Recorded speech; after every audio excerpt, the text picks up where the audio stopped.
Oi! Hoje é a quarta e última parte da leitura comentada de Dom Casmurro de Machado de Assis, no nosso projeto aqui em 2018 de lermos todos os 9 romances publicados pelo autor.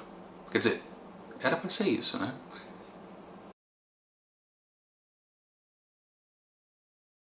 Pois é, o ano já está acabando e o projeto de leitura dos 9 romances publicados por Machado de Assis não deu para ser feito aqui em 2018.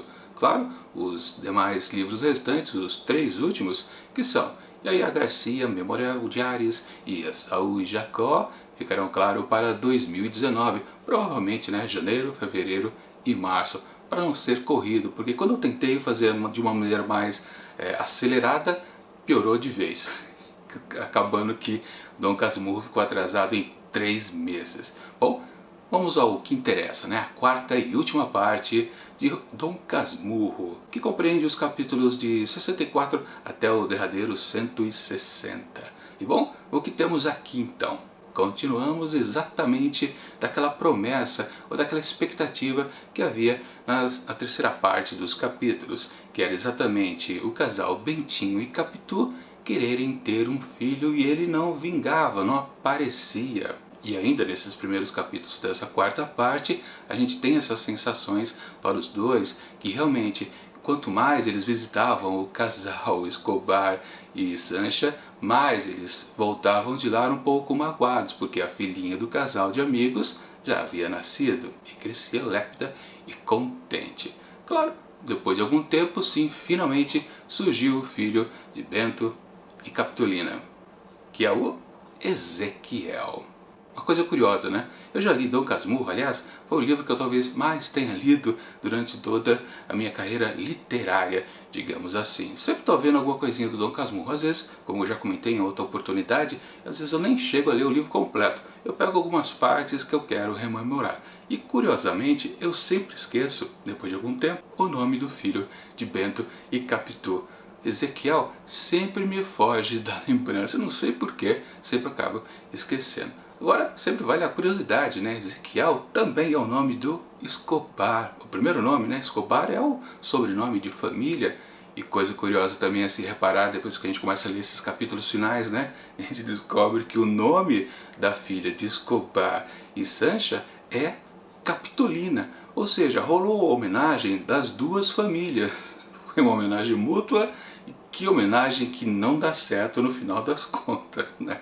Porque isso forma um casal. É evidente, né, que essas famílias que são tão próximas, Bento e Escobar são super amigos por causa lá do seminário. Já Capitu e Sancha são super amigas desde a infância, coleguinhas de escola também. Ou seja, como são tão unidas as famílias, provavelmente os filhos e claro, né, já que são um menino e uma menina, eles vão ficar completamente juntos durante toda a sua infância. E quem sabe, claro, vai acontecer o mesmo destino que aconteceu com Bento e Capitolina. De tanto ficar junto, eles acabam se gostando. Isso já é um projeto dos dois, Escobar e Bento. Talvez as próprias esposas não concordem com isso, mas que eles quase já firmaram um acordo de palavra, de cavalheiro, isso sim.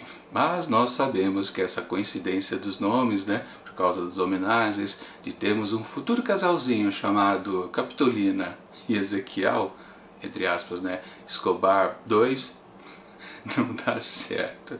E é justamente isso que também vai acontecendo ao longo dos capítulos, quando o grande ciúmes que Bento sempre sentiu por Capitu, que era até meio velado, não era muito demonstrado friamente pelo narrador aqui, né? Quer dizer, é o próprio Bento que conta a sua história, mas ele não frisava tanto que era ciumento. Mas nesse último lote de capítulos, essa coisa, essa obsessão, o amor talvez doentio dele por Capitolina fica mais realçado e se fala assim em ciúmes o tempo todo. Antigamente, nos outros capítulos, aqui e ali era pontuado que surgiu o primeiro ciúme, surgiu a primeira sensação de ciúme, a segunda sensação de ciúme e aqui e acolá. Mas não, aqui nesse capítulos finais é mais acentuado e muito. E por causa disso, claro, o ciúme vai aflorando para qualquer coisa relacionada a Capitu. E claro que acabou indo também para o filho de ambos, Logo, primeiramente, quando a própria Capitu demonstra amor para o filho, ou seja, Bentinho sente ciúme do próprio filho, uma coisa meio esquisita também. Ou não, né? Uma coisa até trivial, talvez. Basicamente, né, todo homem sente que a mulher muda um pouco quando aparece um filho em meio ao casamento. Mas enfim, não importa. O que vale aqui na história é que essa obsessão de Bentinho começa a ser aflorada, mais evidenciada a todo momento, e claro que chega um ponto que acontece o primeiro grande ciúme, a primeira ideia de traição efetiva da Capitolina, que é quando o Ezequiel começa a imitar as pessoas. De princípio parece que é só aquela coisa de criança pequena que fica fazendo imitações dos adultos. Claro, ele começa primeiro com a família de Bento, alguma coisa também com conhecidos, por exemplo, do casal, mas o que chama atenção realmente é que o Ezequiel começa a imitar bastante, com eficiência, o Escobar. Pra falar a verdade, né, os dois não gostam disso, tanto o Bento quanto Capitu, essa criancice de Ezequiel de ficar fazendo imitações dos adultos. Mas, antes até disso um pouco, também já estava destacando que, coisa muito importante nesses capítulos finais, que também era meio en passant nos capítulos anteriores, que é o olhar. Todo esse livro, Dom Casmurro de Machado de Assis, se valoriza muito o olhar, claro, principalmente lá no início, quando a gente fica sabendo aquela grande frase de José Dias, quando ele comenta a respeito de Capitu, né? Que ela tem olhos dissimulados, um olhar dissimulado, né? Os tais olhos de cigana, oblíqua e dissimulada. Coisas que marcaram Bento desde a sua infância. E ele começa a perceber que Ezequiel tem esse tipo de olhar também. E então que a expressão também dissimulação começa a ganhar muita força aqui nesses últimos capítulos. A todo momento o narrador, o Dom Casmurro, usa essa palavra, dissimulação, em vários momentos mesmo. E aí que a gente começa a cair na grande importância que é esse livro para a história da literatura, né? Que é a visão desse narrador, uma história contada em primeira pessoa que a gente não tem a certeza se sim ou se não dos fatos. Será que tudo que é visto por esse narrador é verdade? E é por isso, claro, que o escritor Machado de Assis, se valendo do seu personagem Dom Casmurro, o escritor dessas memórias, passa a frisar muito o olhar, sempre os olhares dos personagens, ou seja, a visão que cada um deles tem a respeito dos outros. Na verdade, a gente pode dizer que qualquer olhar é dissimulado, porque a gente não revela, cada ser humano não se revela pelo seu olhar para os seus próximos. Naquela dualidade, né? Pela visão a gente tem a compreensão do mundo em que vivemos, mas também é pela expressão do olhar que a gente engana o próximo sempre. A gente está vivenciando, vendo a realidade na nossa frente. E a gente espelha através do nosso olhar já o nosso pensamento, a nossa compreensão e o nosso simulacro também, e principalmente a nossa falsidade. Bom, de um modo resumido, esses últimos capítulos aqui de Dom Casmurro é sim completamente acelerado, como o próprio narrador já havia dito que ele faria isso, depois que finalmente acabava aquela fase da adolescência barra seminário, na vida do pobre Bentinho. Tudo aqui vai acontecendo com certa pressa, uma necessidade de talvez esquecer as memórias. Olha que coisa interessante, né? Esse livro que Dom Casmurro escreve, o Bento de Santiago, na verdade, e ele até diz isso num certo trecho entre a terceira parte e essa quarta parte final, que ele demorou muito nas memórias antigas, né? Exatamente por causa disso, ele quer lembrar muito do seu passado, quando ele ainda era feliz, que era exatamente aquela adolescência e o período do seminário. O amor por Capitu aconteceu ali e ficou solidificado logo em seguida. E depois, essa parte apressada do livro Dom Casmurro é consequência de ele querer esquecer essa fase. Para que demorar tanto nisso? Ou seja, ele foi sim um narrador muito sincero, Bento, quando escreveu suas memórias. Ou seja, né, 3/4 do texto focado no que ele não quer esquecer e um quarto final, sim, totalmente rápido, apressado, porque ele não quer guardar isso em sua lembrança, mesmo que ele esteja escrevendo um livro, ou seja, ele está fazendo um ato definitivo de lembrança, de posteridade, né?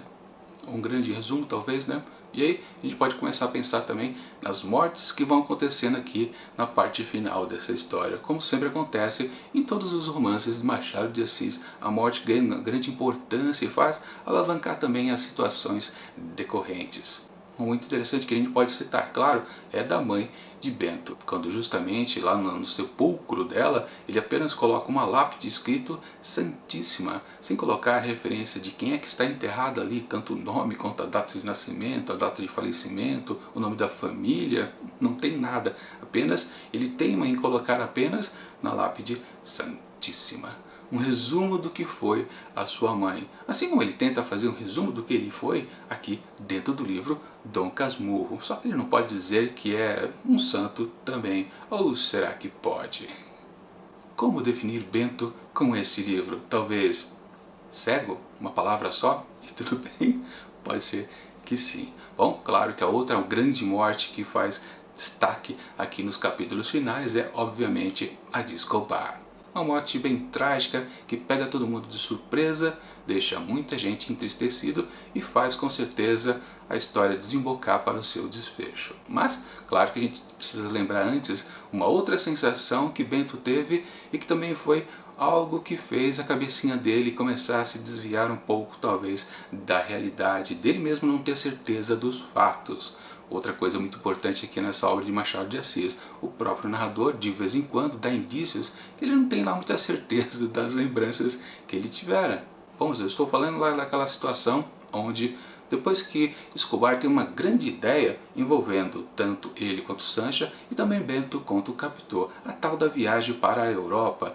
Claro que ali não é citado os filhos, mas tudo bem, os dois casais iriam viajar, todos contentes e felizes. É justamente nesse dia onde Escobar vai fazer essa grande proposta que há um aperto de mão entre Sancha e Bentinho. E é quando as mãos se tocam e o aperto fica diferenciado, mais demorado, o Bento começa a viajar na maionese, literalmente, né? Ele acha que dali está acontecendo algum flerte, tanto de Sancha para com ele, quanto dele para com ela. Uma coisa que nasceu imediatamente. Ele fica muito incomodado com aquela sensação que ele tem, e aquilo, claro, né? Talvez seja um pensamento reverso do que a cabeça dele já está imaginando, e ele nem tinha consciência disso até então. Ou seja, que membros desses dois grandes casais de amigos estejam traindo os cônjuges. Exatamente, né? Se ele imagina que ele possa ter um flerte com Sancha, obviamente, inconscientemente, ele já estava pensando que Escobar poderia ter algo com Capitu, ou vice-versa, né? Bom, e é logo em seguida a isso que acontece o trágico acidente com Escobar, né? Ele foi lá nadar lá no mar, era um certo fanfarrão, né? Que era um grande nadador, acaba falecendo ali nas águas. Claro, essa sensação de dor de Bentinho e principalmente quando ele vê a reação das duas mulheres ali envolvidas nessa história, tanto de Sancha quanto de Capitu, ele começa a comparar de novo, ele olha para a realidade à frente dele e ele começa a fazer as suas elucubrações que talvez a gente já não saiba mais se é verdade ou não. Aliás, uma coisa, né? A gente nunca questiona que os primeiros 3/4 do livro, que eram as memórias da sua infância, eram verdadeiras ou não. Ninguém acha que questiona isso, né? Todo mundo diz com aquilo como exato o que aconteceu de fato. Mas toda 1/3 final, que é a parte da suposta traição de Capitu, todo mundo fica fazendo, né, conjecturas a respeito do seu pensamento, né? Tentando saber se ele realmente estava imaginando coisas ou não. Mas enfim, ele começa talvez a entender tudo errado, né? Ele fica achando, pela reação de Capitu diante do Escobar morto ali dentro do caixão, no velório, que ela realmente está manifestando que gostou dele em alguma situação. E daí a coisa desemboca de vez para talvez uma suposta tragédia. Sim, a gente precisa lembrar que toda essa parte final de Dom Casmurro é muito pesada. Se antes era tudo leve nas lembranças da infância, adolescência, aqui tudo ganha um tom trágico. A gente parece que sim, vai estar metido numa história de Shakespeare com certeza. Claro, principalmente Otelo, onde tínhamos os clássicos personagens Otelo, Desdémona e Iago. Se a grande tragédia a gente percebe a todo momento. Primeiro que ele tem aquela vontade de se matar, né? Já tendo certeza da traição de Capitu junto com o Escobar. e depois quando ele inverte as coisas e tenta matar o próprio filho, ou pensa, né? Só não acontece também tanto uma coisa quanto outra, porque primeiro Ezequiel apareceu em cena e depois porque Capitu também apareceu. Uma coisa evitou a outra respectivamente. E sim, claro, antes ele havia pensado também em talvez matar Capitu. Só que efetivamente ele estava com o veneno em mãos na hora que ele quis se matar e na hora que ele quis matar o próprio filho. Ou filho entre aspas, né? O filho do outro. Para com Capitu realmente foi só uma conjectura, um pensamento talvez distante. Bom, e diante disso a história começa também a caminhar mais rápido. Ele acaba expondo para Capitu que ele não tem mais como ficar com ela não entende absolutamente nada disso. Um paliativo foi ter colocado Ezequiel no colégio interno, mas isso não adiantou muito, mesmo só vendo ele ao final de semana, que há uma similaridade, né? Quando ele foi para o seminário, a gente não pode esquecer disso, né? E como isso não adiantou, parecia também que ia acabar o casamento deles. Mas não, né? Aconteceu uma tal de uma viagem inesperada para a Europa, né? Eles acabaram ficando lá pela Suíça, o casal, e mais Escobar, e mais uma professora que foi junto para fazer companhia para Capitu e também continuar os estudos para Ezequiel. Ia falar Escobar, né? Mesma coisa, né? Depois de um tempo, Bentinho volta para o Brasil e aí a família fica distanciada para sempre. E de novo a gente precisa lembrar de uma coisa, né? Como toda essa parte final de Dom Casmurro é muito espaçado, praticamente a cada capítulo pula-se anos, a gente não tem certeza exatamente das sensações desse narrador mais uma vez. E no fim, claro, a gente tem que um dia Bento não, né? Ezequiel retorna lá da Europa, já homem feito e completamente igual, segundo o testemunho desse Dom Casmurro, que era escarrado e cuspido o próprio Escobar quando era jovem, lá dos tempos de seminário. Claro, a gente não tem certeza disso, por mais que a descrição seja bem exata, sem dúvidas, nesse momento de escrita, a gente não pode dizer cabalmente que realmente Ezequiel é filho de Escobar. Mas há um detalhe importante ali para ser dito também, né? Que Bento percebe que Ezequiel não topou com nenhuma fotografia do seu suposto pai. Para então ele próprio dizer, poxa, eu me pareço com esse sujeito. Isso não acontece, pelo menos o Dom Casmurro diz isso pra gente na narração do livro. Enfim, depois de um tempo também, ele até faz uma certa cordialidade quando é visitado pelo Ezequiel. Dom Casmurro trata ele muito bem, né? Mas na verdade não o quer bem. Assim, esqueci de dizer, óbvio, quando Ezequiel retorna da Europa, a Capitu já havia falecido. Como ele também, né, vai falecer no capítulo posterior. Ou seja, é tudo muito rápido, muito apressado, eu quero esquecer de todas essas tragédias. Dom Casmurro quer esquecer de tudo isso, Bentinho quer lembrar só do passado, e a gente fica num dilema muito grande. Como eu comentei, essa parte final de capítulos é muito tenso, muito duro, a gente fica muito impressionado com as situações que vão acontecendo, com a reação de Bentinho cada vez mais forte, intempestuosa. É uma coisa dolorosa de ser lido. Se antes a gente se divertia, abria sorriso nas situações que ele contava da sua infância e adolescência, aqui a gente praticamente fica com o coração partido, dolorido, pelo menos. Quando Bento é Bentinho, é uma alegria só.